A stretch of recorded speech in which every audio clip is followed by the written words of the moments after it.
here. Seattle Children's wants every child to live the healthiest and most fulfilling life possible. That includes making sure children and teens are protected from COVID-19.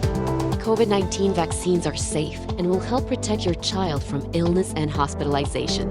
This isn't about beating the odds, it's about changing them for all kidkind. Get your child vaccinated today.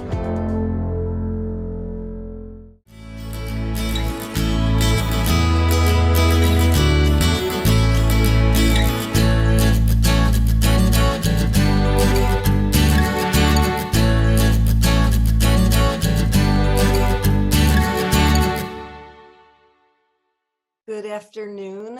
I'm so thrilled to welcome you all to our ParentEd Talk today. My name is Elaine Sulkin, and I'm the publisher and CEO of ParentMap. We are really thrilled to have put together what we consider to be a consortium of the best parenting media in the country. So joining us today is Chicago Parent, Metro Family in Detroit, New York Family, and New Jersey Family, to bring you this 22-23 ParentEd Talk series. So thanks again for joining us today. And this event, the Shifting ADHD ADD Lens, Moving from Disability to Ability, with New York Times bestselling author and many time speaker with us, because he's so phenomenal, Dr. Ed Hallowell. And on behalf of this wonderful consortium of media partners across the country, we really believe it's our collective business as well as our passion to build an inclusive, safe, educated, and loving community for our families. And so we are laser focused on how to better serve you families, parents, publishers. We never settle for status quo. So before we kick off our learning with Dr. Hallowell, we have a few housekeeping items to share with you. As we noted in the chat, today's webinar is going to be recorded. Everybody who registered will receive it after the webinar, and we will use it for educational and promotional use. We'd also love to hear your thoughts. So in the Zoom chat feature, please, you've sent questions many ahead of time, but use the chat feature at the bottom, the Q&A for Q&A at the end. We encourage you to ask questions, and we will do that at about 40 minutes into the talk. And then also we have closed caption. So the CC at the bottom of your screen is available for your use for that as well. Thank you again to our media partners, Chicago Parent, Metro Parent in Detroit, New Jersey Family, and New York Family. And then also we couldn't do this without our presenting sponsor, Seattle Children's Hospital, as well as our platinum event sponsor, the Gates Foundation Discovery Center, as well as gold sponsors, Allegro Pediatrics, Dartmoor School, Eastside Pediatric Dental Group, the Kineo School, Morningside Academy, and Yellowwood Academy. So also thank you to our event partner, Hallowell ADHD Center. So with that, Dr. Hallowell is a board-certified child and adult psychiatrist, as well as an international authority on ADHD. He's a graduate of Harvard College and Tulane Medical School and was a Harvard Medical School faculty member for 21 years. He's the founder of the Hallowell ADHD Centers in Boston MetroWest, New York City, San Francisco, Palo Alto, and Seattle. He's written more than 20 books on multiple psychology topics, including the groundbreaking Distraction series, which began with the best-selling title Driven to Distraction, co-authored with Dr. John Ratey in 1994, which truly sparked a revolution in the understanding of ADHD. The co-authors recently did a collaboration, ADHD 2.0, New Science and Essential Strategies for Thriving with Distraction from Childhood Through Adulthood, which was published in 2021. So with that, I hope you'll give a warm welcome to Dr. Hallowell, and we're so happy to have you. Thank you. Well, you're very kind with that introduction, and it's always a treat for me to come back to a Seattle audience, and I assume you have some others from elsewhere. But are we all set for me to just jump in and start talking? Okay, good. You're mentioning my most recent book, ADHD 2.0. I should add, I finally understood my audience, because out of my 23 books, that one is by far the shortest. It's only 100 pages. So if any of you who don't want to read a long book, get that one, ADHD 2.0, only 100 pages. And it's the most recent, the most up-to-date. I'm always amazed and thrilled at the progress that this condition is making, because when I started back in 1981, nobody'd even heard of it. It was when I learned about it. I was a fellow in child psychiatry. I'd gone through all my education. And one July summer day in Boston, I heard a lecture. I can still remember it, by Elsie Freeman, this the behavioral pediatrician, describing what was called ADD. They hadn't added the H to it, and I still call it ADD. If you hear me, don't get confused. It's all the same. But I was hearing myself described, and it was this wonderful aha moment, because finally there was a name. But I also knew that she only got half the story. I knew that the deficit disorder model left out the good parts. And so I've been on a crusade ever since to try to bring to the world the full, which I'll give you today, of this condition. And let me begin by saying it is very badly named. Attention deficit hyperactivity disorder is a terrible name for it. I have it myself, so I know it from the inside. I've raised 3 children who have it. They're now 33, 30, and 27, the most wonderful people in the world, along with my wife, Sue, of 35 years. And I've treated thousands of people over my 40 years in practice, children, adults, couples, families, and I love my work. I mean, to talk to you today, I'm so excited to be with you. And that's because this condition is so very amenable to the kind of treatments we have. I don't even like to say treatment, because it implies, there's a disease process. It's not, it's a difference process. We are different for sure, but I love my work because I see people's lives improving dramatically for the better. If someone comes to see me, I can say almost 100%, but my wife says I should never say 100%. So 99%, you will get better. The only question is how much better. But I can pretty much guarantee your life will improve. Whether you're a 6-year-old little boy or my oldest now is 86, an 86-year-old man. Could be a woman too, with men and women, but you're never too late to discover this condition and get help with it. Early, well, the earliest I've ever not formally diagnosed, but informally, is in utero. I have moms who tell me for sure in utero. Obviously, I don't diagnose people in utero, and usually babies we don't, but not usually, never diagnose babies. But usually the earliest is around age 5, possibly 4. And the real practical question is, how young can you start medication?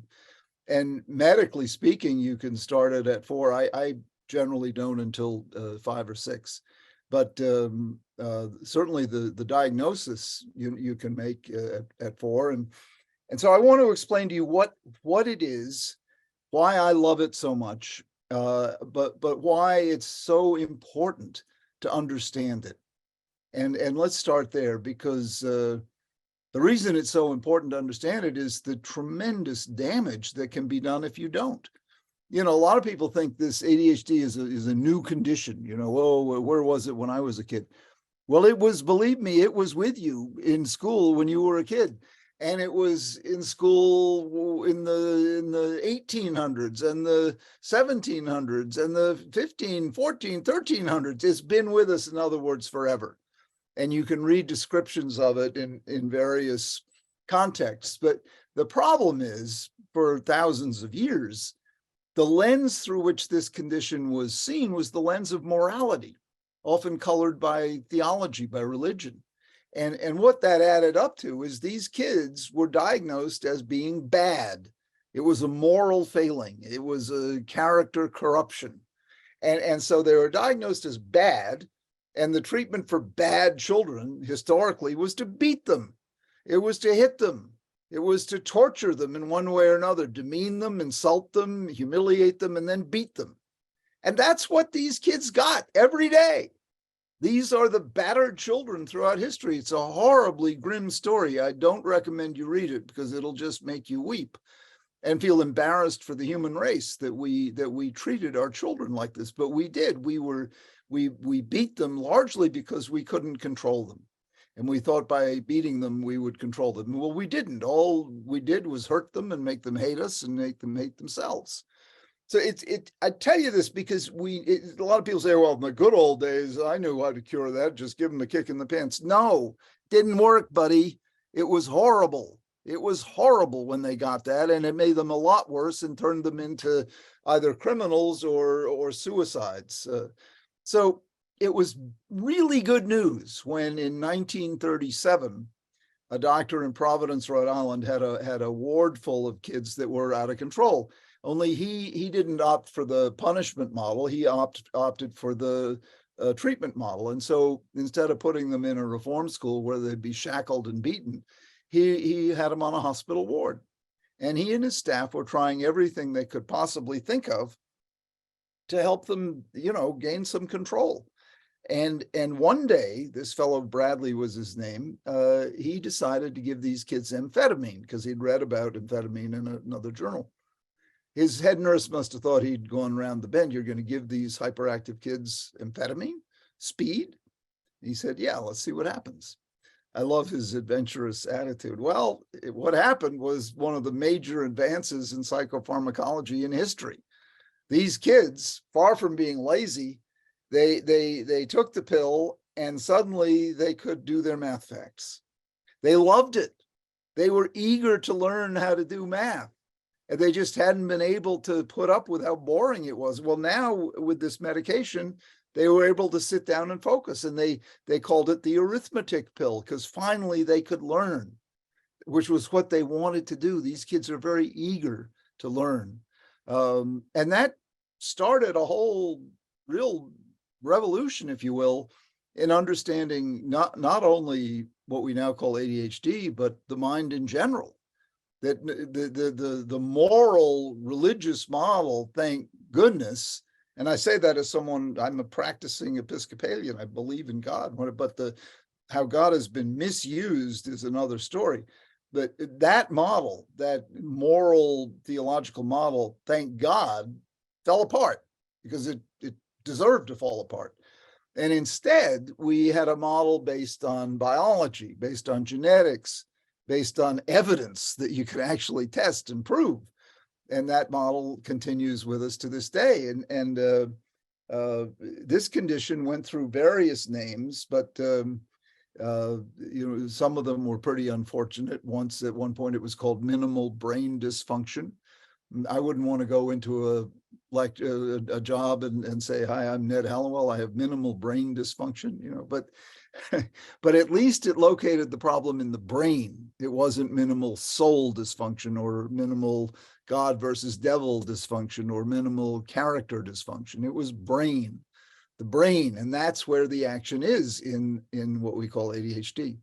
Now, the term that has evolved, attention deficit hyperactivity disorder, I said it's terrible. Well, let me tell you why it's terrible. We don't have a deficit of attention. Believe me, I don't have a deficit of attention, and all the people I treat don't have a deficit of attention. Quite the opposite. We have an abundance of attention. We've got attention coming out our ears. Our challenge is to control it. We've got plenty of attention. The challenge is to control it. If it were a deficit of attention, it would be a form of dementia, which, believe me, it is not. We are not mildly demented. But what we have is this abundance of attention, what I call a Ferrari engine for a brain. We've got a very powerful race car for a brain. The problem is we have bicycle brakes. Our brakes aren't strong enough to control the incredibly powerful brain we've got.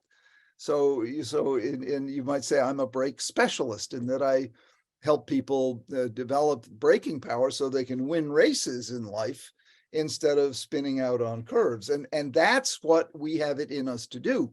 We are potential champions. The goal is not to take us to normal. No, the goal is to take us to super normal. You know, we are champions in the making, given the right treatment. And that's why I say not only is it not a deficit, it's not a disorder, it's a trait.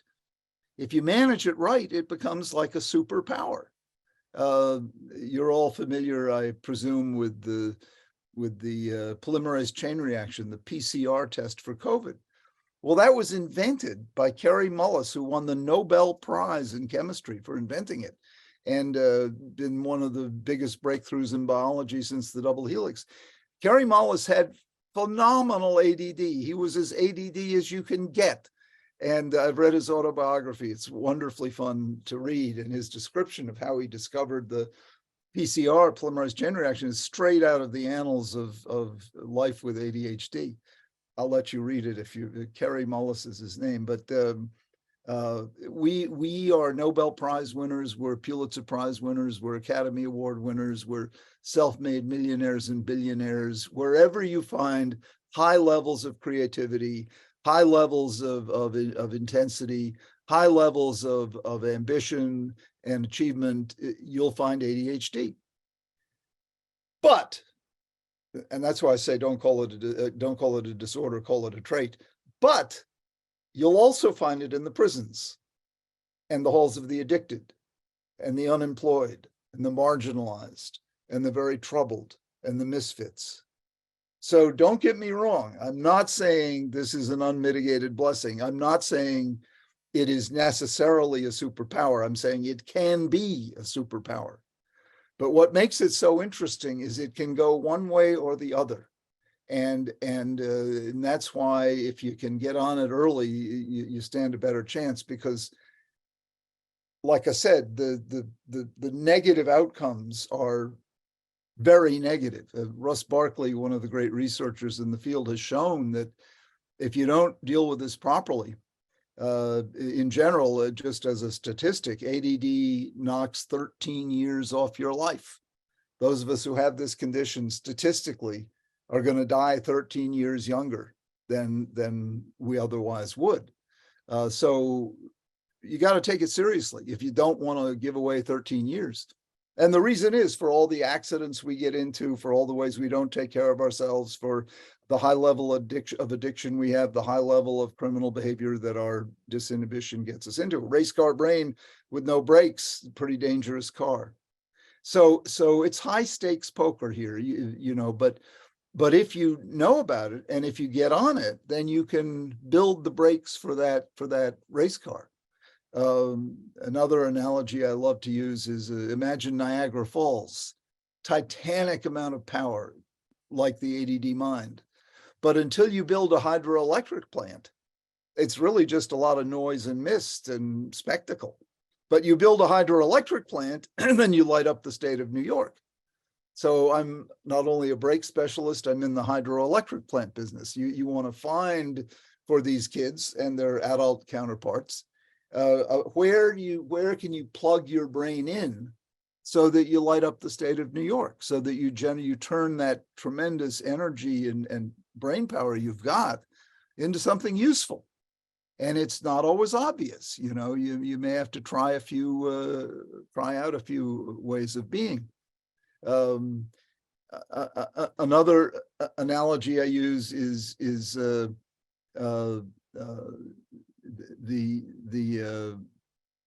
square wheels. Imagine a car with square wheels. Imagine how much effort it takes even to go a foot, you know, ka-gunk, ka-gunk, ka-gunk.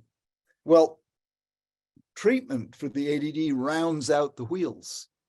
And so imagine how much faster and farther you can go on round wheels as compared to square wheels. That's why it's so important to understand what it is.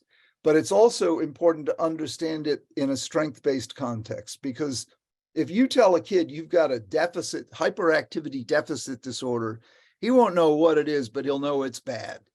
And he will avoid it, deny it.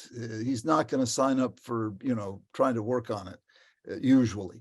But if you tell him he's a champion in the making, and if you back it up with fact, because it is a fact, if you tell him there are Nobel Prize winners and self-made billionaires who have it, then he'll sign up. If you tell him we're unwrapping a gift as opposed to treating a disorder, he'll sign up even more. And that's the truth. That's not salesmanship. It's the truth. That done properly, you are unwrapping a gift by diagnosing it and then proceeding to try to bring out the best in it. Even if you look at the 3 symptoms that define this condition, if you go to our diagnostic manual, the so-called DSM 5th edition now, if you go to the DSM and read a description of ADHD, terrible term, but there it is, you'll see the people who write the definition, define ADHD in terms of 3 symptoms: distractibility or inattention, impulsivity, and hyperactivity. Those are the 3 lead symptoms, what Barclay calls the holy trinity of ADD: inattention or distractibility, impulsivity, hyperactivity, or restlessness. Well, think for a minute. Take each one of those 3 and turn it on its head, and let me show you what an incredible positive you get. You get qualities that you can't buy or teach. Distractibility. What is curiosity but distractibility? What's that out there? What's that over there? What's underneath that? What's in there? That's curiosity. Well, it's also distractibility because you're not paying attention to the teacher, or you're not listening to what the speaker is saying. It's because your mind is just so ravenously curious. You want to find things out. And the minute what you're supposed to be paying attention to isn't stimulating, your mind just goes off somewhere else, not on purpose. You're not being disobedient. It's just we can't do boring. We just can't. It's not a matter of won't. We can't. I cannot. I was once in a lecture when I was a residency at the Harvard Faculty Club. And the speaker was one of these boring academics, and I couldn't stand it. It's not that I wouldn't. It was literally causing me tremendous pain in my brain. And so I happened to be sitting next to a window, so I opened the window and I jumped out. Now, fortunately, it was on the first floor. And fortunately, I was sitting in a remote corner of the room, so the illustrious professors didn't see me exit via a window. But I wouldn't have cared. I was in what amounts to a brain panic. I had to relieve the boredom that this man was inflicting upon me with his incredibly tedious lecture. We can't do boring. We've got to have stimulation. And that's how our curiosity serves us. Fleming comes back from a trip and he sees the Petri dish is not the way he left it. And instead of just throwing it out, he says, wait a minute, what's this all about? What is this mold? And next thing you know, we've got penicillin. So, the restless mind, the curious mind is a huge asset. And to insist that people pay attention, even when what they're paying attention to couldn't be duller and couldn't be more useless, that just makes no sense. That's applying, stupid values and using your authority to inflict them on children or adults for that matter. So curiosity, a huge life asset that can't be bought, can't be taught, but often gets discouraged in the name of pay attention. Pay attention to this boring person. Don't let your mind run wild, run free, which is what it ought to do, and where you can discover all kind of cool things. Okay, what's the second main symptom of this condition? Impulsivity, right? And that's what gets us into trouble. We're so impulsive. You should think before you act. I can't tell you how many women I asked to marry me on the first date. We're having fun. Let's make it last forever. Well, fortunately, all of them, said, don't you think we should get to know each other better? And they had better breaks than I did. But that's my impulsivity not serving me well, but the flip side, the positive side of impulsivity is creativity. Creativity is impulsivity gone right. You don't plan to have a new idea. You don't say it's 3 o'clock in the afternoon, time for my new idea, and, burp it up. No, new ideas pop. They come unbidden, out of nowhere, out of your unconscious, really, but that might as well be nowhere because we don't know what's going on in it. And they ambush us. They attack us. They come out of nowhere, in the middle of the night, taking a shower, listening to a boring lecture, in the middle of a conversation. We suddenly, boom, there it is, this new idea. And most of them are not helpful, but some of them change the world, like the polymerase chain reaction, or whoever invented the wheel, I'm sure had ADD. The stories of how people come upon these revolutionary discoveries, rarely were they planned. Rarely was the stage well set. It's that they just pop. And that's the upside of impulsivity. And we have a specially wired mind where we are less inhibited, we are less clamped down. And that, sure, that can get us into trouble because we break the rules and we make messes and we disrupt class and so on and so forth. But the upside of disruption is indeed new ways of doing things, new ways of looking at things, innovation, discovery, invention, creativity. That's the upside of being a disruptor. And sure enough, there is the downside, which I don't deny for a second. But I'm just saying, you want to know about the upside so you can encourage that as you work to limit the damage done by the downside. And then the third of the triumvirate of symptoms, hyperactivity. You get to be my age. I'm 73 years old. It's called energy. I'm really glad I've got this little turbo pack that I carry around. I'm ready to go. I'm working on my next book. I'm here talking to you. I'm seeing patients every day. I'm flying off to a wedding tomorrow morning. A cousin. I'm on the go, in motion, and relishing life. I love being alive. I hate the fact that I'm going to die someday, and I hope whatever happens after I die is anywhere near as wonderful as what it's like being alive, and I love my friends. I love my work. I love the opportunity every day gives me to try to develop something new, to try to make something new happen. I love that, Do I suffer pain? You bet I do. I get disappointed. I get upset, but I have the energy to persist. And so once again, often, these kids or people get so angry with them because they're so active. Well, do you really want to take that out of them? Do you really want to beat it out of them? A lot of people have wanted to do just that. And, what a terrible thing to break a child. What a terrible thing.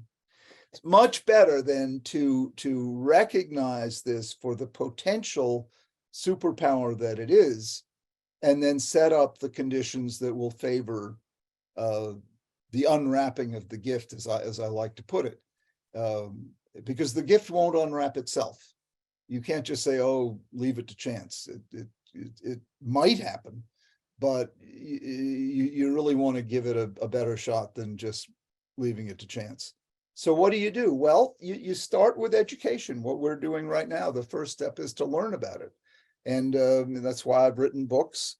There are plenty of books, mine you might know about, but there are other books too. I just would urge you to make sure whatever book you're reading, it takes a strength-based approach, not a Pollyanna approach, not a approach that says this is nothing but hearts and flowers, because that's just not true.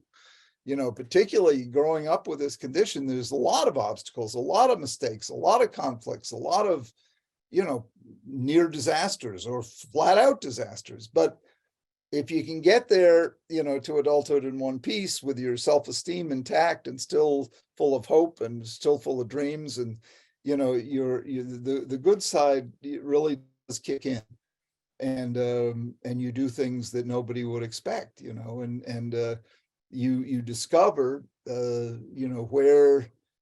what is your thing that you want to develop, what is your special power, and when I was in 12th grade, I wrote a novel. That's pretty unusual. And I've been writing ever since. So if you will, I discovered my creative outlet, what I call your right difficult in 12th grade. And that's real important to help these kids and the grownups too. We need a creative outlet. We really need a creative outlet. Part of our treatment, if you will, is to find our creative outlet. We need at a biological level to create. John Milton, author of Paradise Lost, I'm an English major, so I love all this stuff, but he wrote all of Paradise Lost at night in his mind. He was blind, and he literally composed in his mind, and in the morning, he had all these wives and all these daughters, and so he would call his daughters up to his bedroom, and he would say, I want my milking. And what he meant is he wanted to dictate what he'd written overnight. He was such a genius that he composed it in his mind and remembered, hundreds of lines. Paradise Lost is long. Samuel Johnson said no one ever wished it longer, but it is long, but it's unbelievably beautiful. And this is iambic pentameter, that he's dictating. He put it was in his brain, and he held on to it, but he had to deliver himself of it. And that's the way we are. We have these ideas, these feelings, these messages, these inchoate, we need to get it out. And so try to help your child or yourself or your employee or your spouse find what I call their right difficult. It has to be difficult or we get bored with it. Remember, boredom is our kryptonite. Can't do boredom. So it has to be challenging. But it also has to be right in the sense it has to be in our wheelhouse. We need to have some kind of level of talent. And so for me, writing, it was difficult. Heaven knows very few activities are more difficult than writing. And it was in my wheelhouse. I had an inborn natural talent with words. So you put those together, I've got my right difficult. I discover it in 12th grade, and I'm still doing it now in age 73. Help your child at any age. Find him. My son Jack found his as a little kid putting things together, and now at age 30 he's becoming a carpenter, wants to be a contractor. Whatever it is, but we need a creative outlet, and try to build that in, the right difficult. And the other key element that you want to make sure is in the plan is what I call the other vitamin C connection. Vitamin Connect. All of us need the power of connection, and right now we're living in a connection deficit, nationally for sure, not globally. We are super connected electronically, but we're disconnecting interpersonally.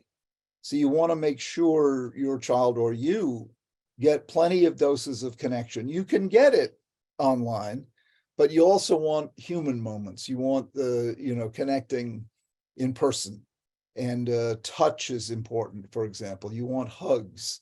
My first grade teacher helped me simply by putting her arm around me. I couldn't read, and it would come to be my turn to read, and she'd just sit down next to me and put her arm around me. And so when it was my turn, I didn't feel afraid because I had the mafia sitting next to me. Nobody would laugh at me as I demonstrated I couldn't read. She didn't excuse me from reading. She said, you keep trying, you'll get there someday. But I couldn't do it, and I'd stammer, I'd stutter, but I had her arm around me, so I was unafraid.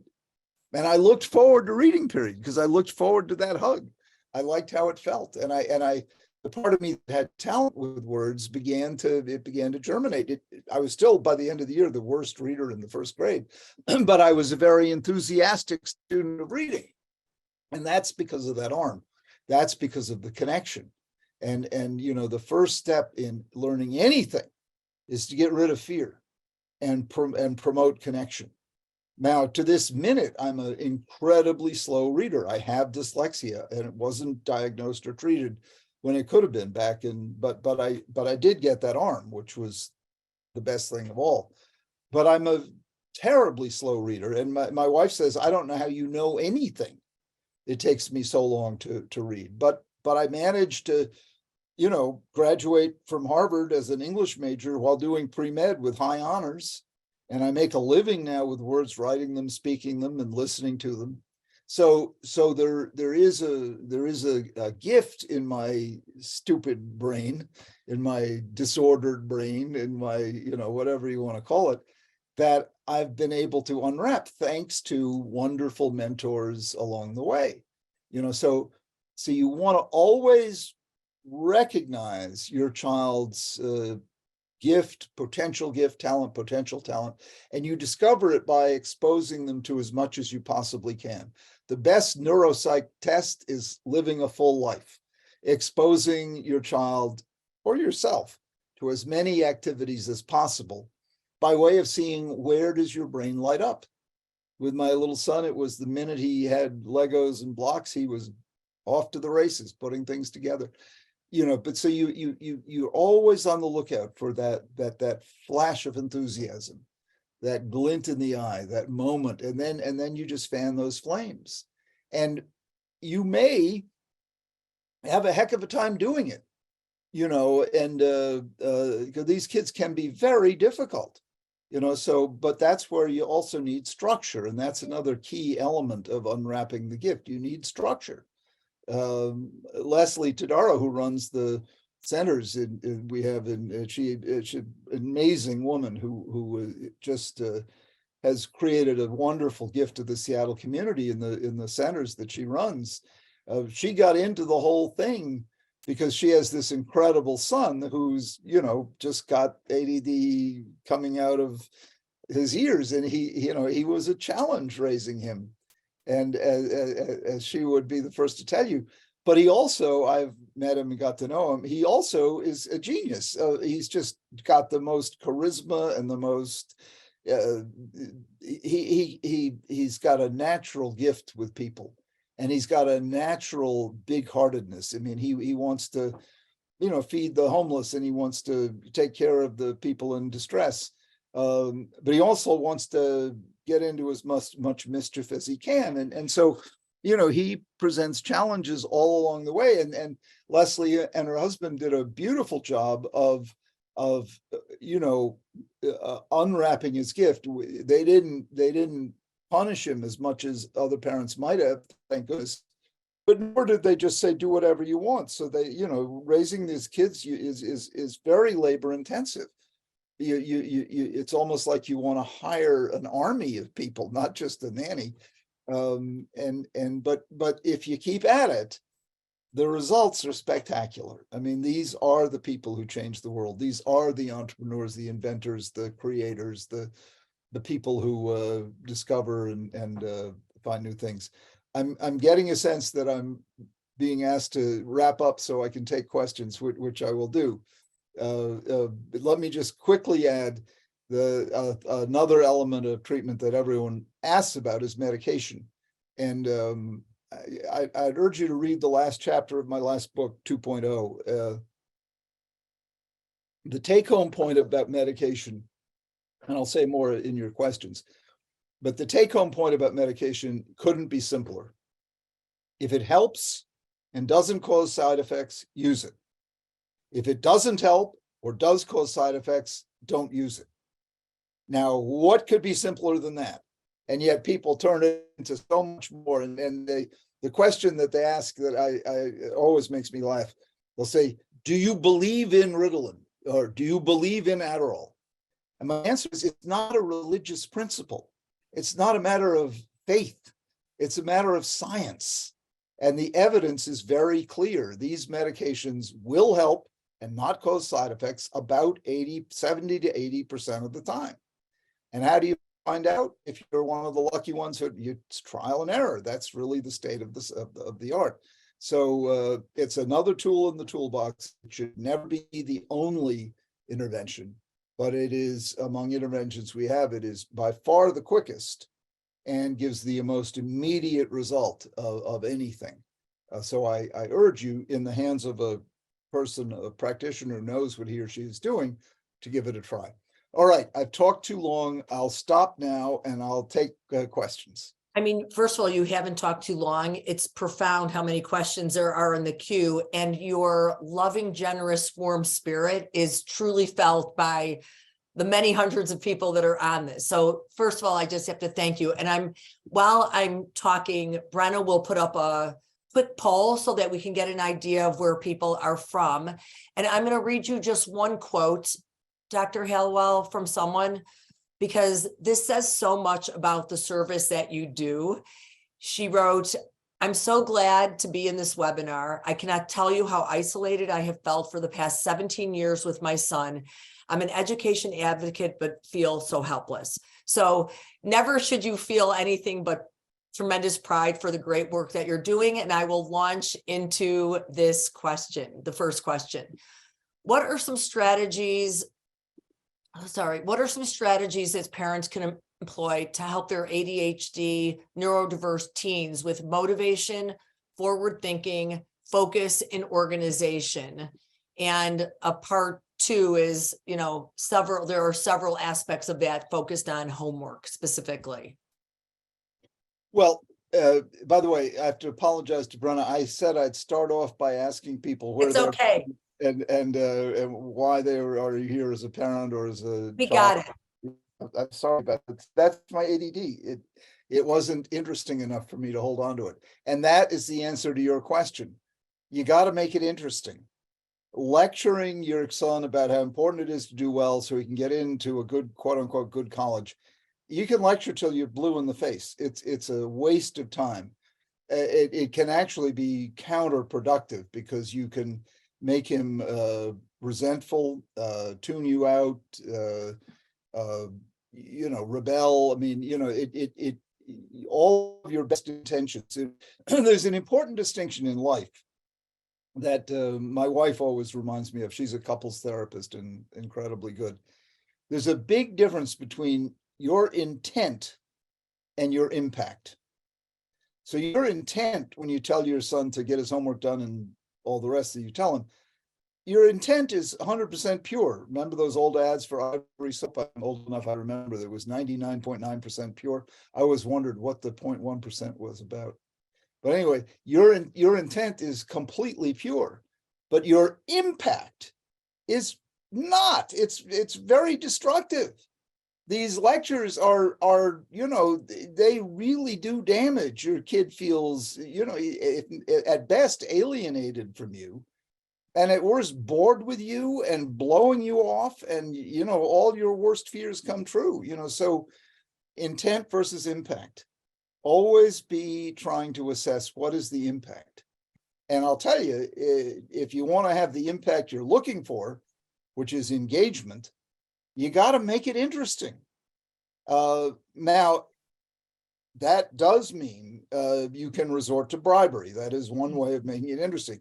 Any expert who says you shouldn't bribe a child doesn't have children. You can't raise children without bribing them. And, adults call it a salary or, so it's a part of getting people to do work, at whatever age they're at. So bribe.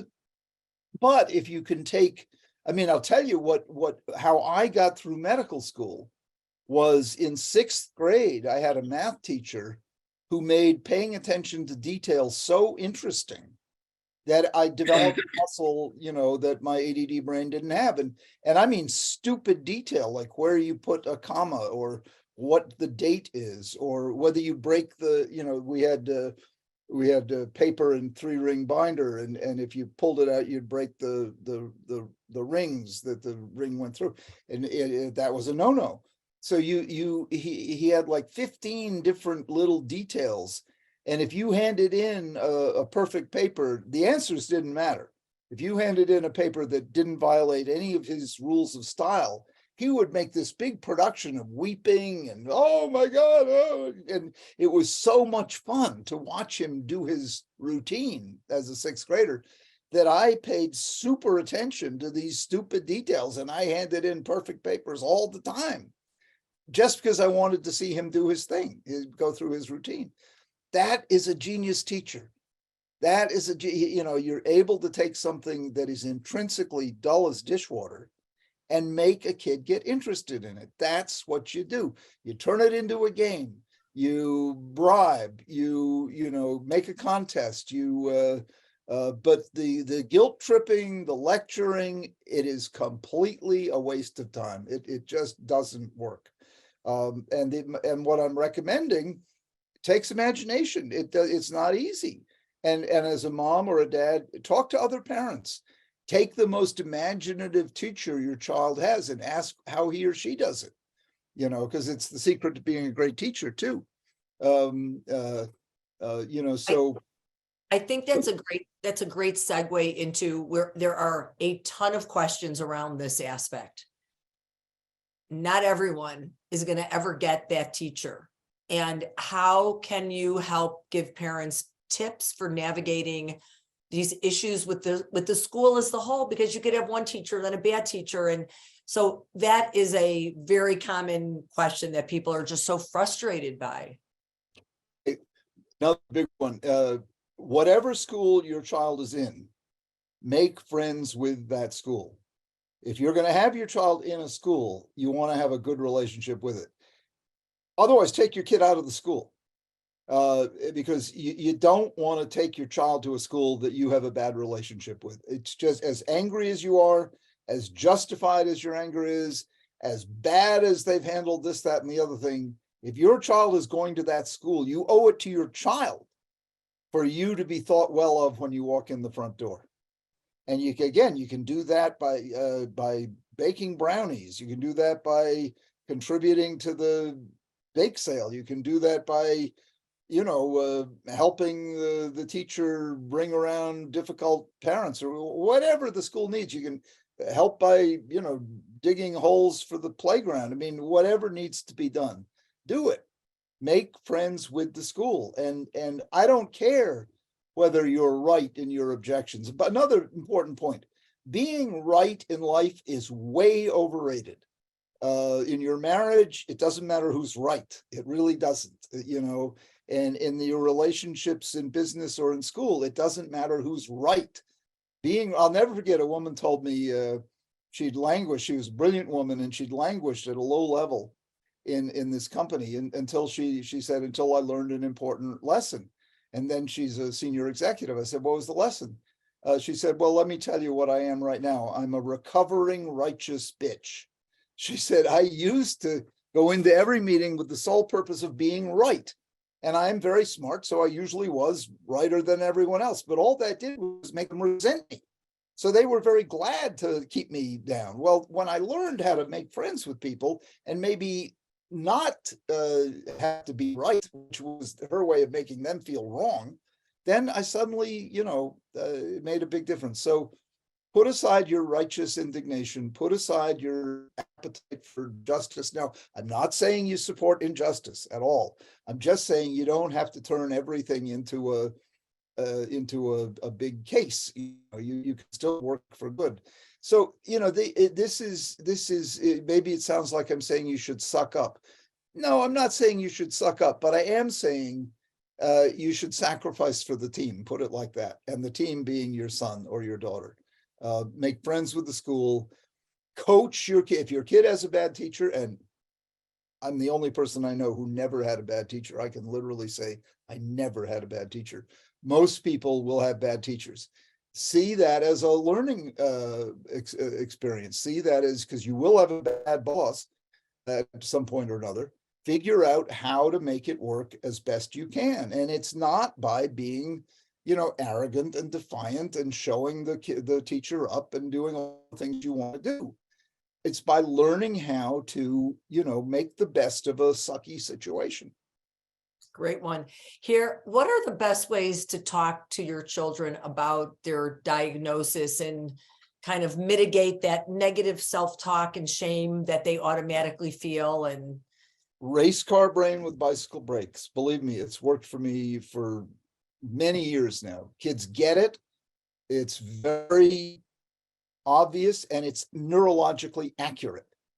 Russ Barkley conceives of ADD as a state of disinhibition. Well, that's a fancy way of saying bad breaks. So you don't inhibit what's coming in, hence you're distractible. You don't inhibit what's going out, hence you're impulsive and hyperactive.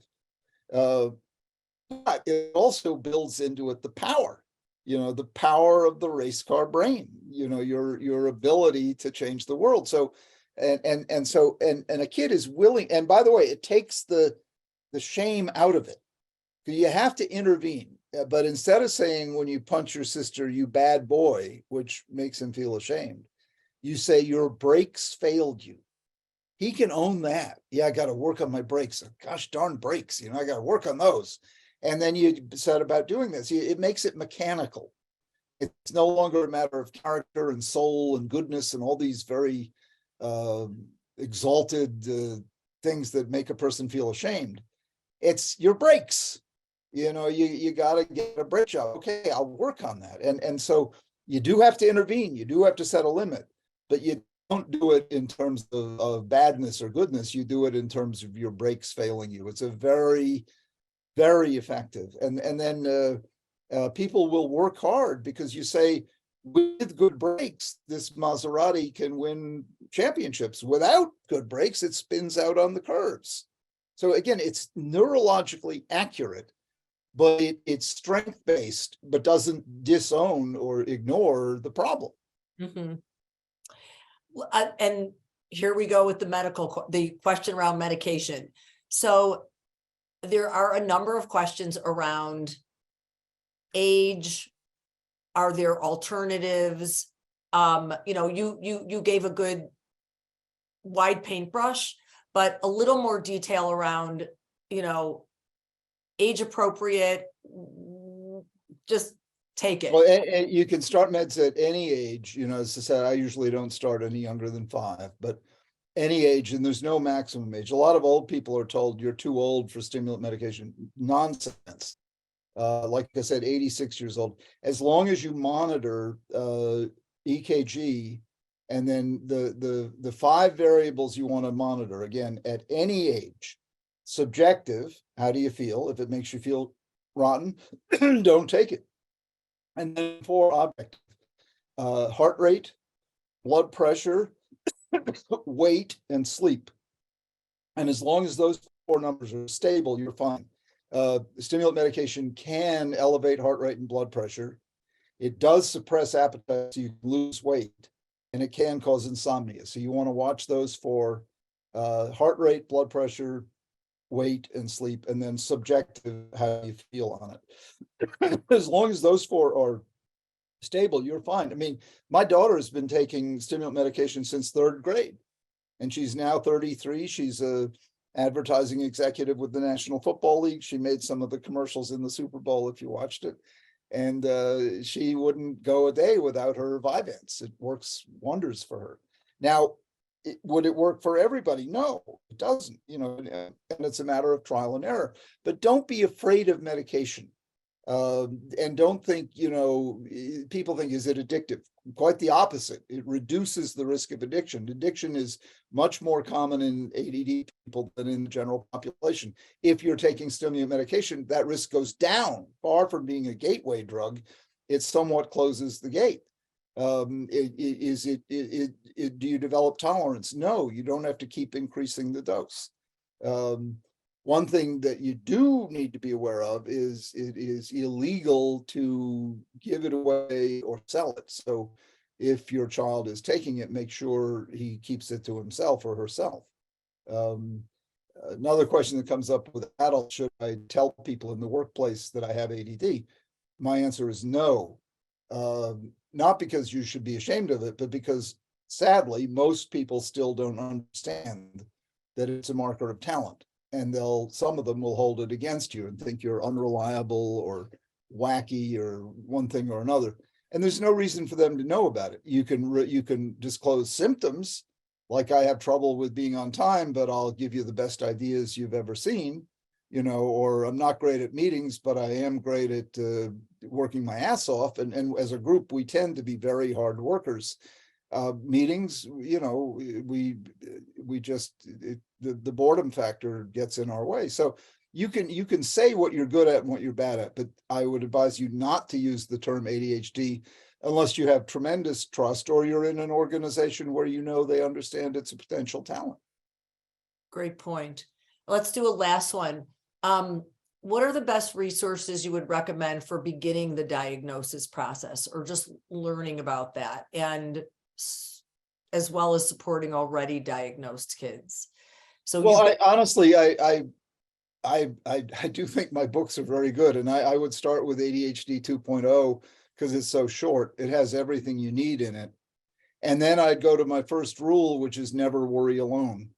You just want to worry with the right people. So talk to a teacher who you think gets it. Talk to, in your area, go to Leslie Tadaro and her center. They're wonderful. They really get it. It's all strength-based. They really, they've been doing it for quite a few years now, and they have a tremendous team of coaches and people who will absolutely get you on the right track. So in the Seattle area, it's easy. Just go there. I mean, don't think twice.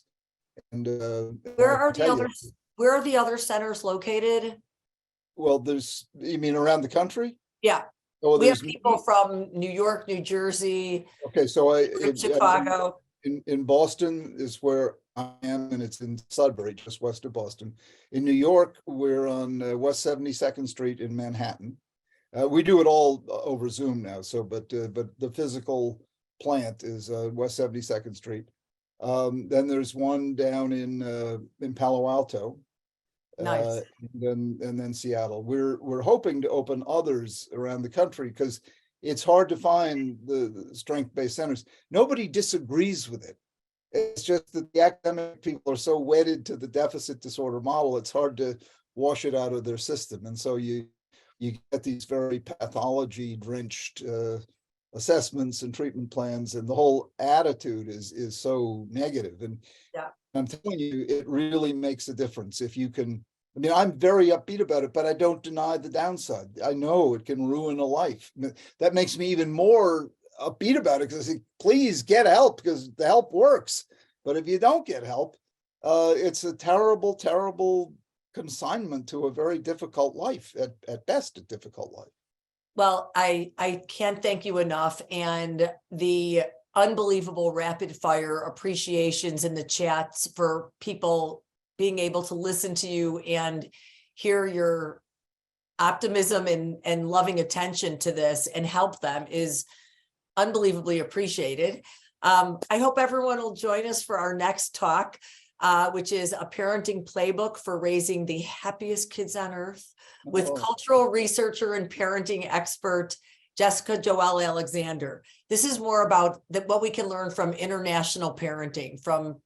She happens to be from Denmark, but bringing in kind of the best of what global parenting can teach us. So thank you again, and we'll see you again soon, I hope.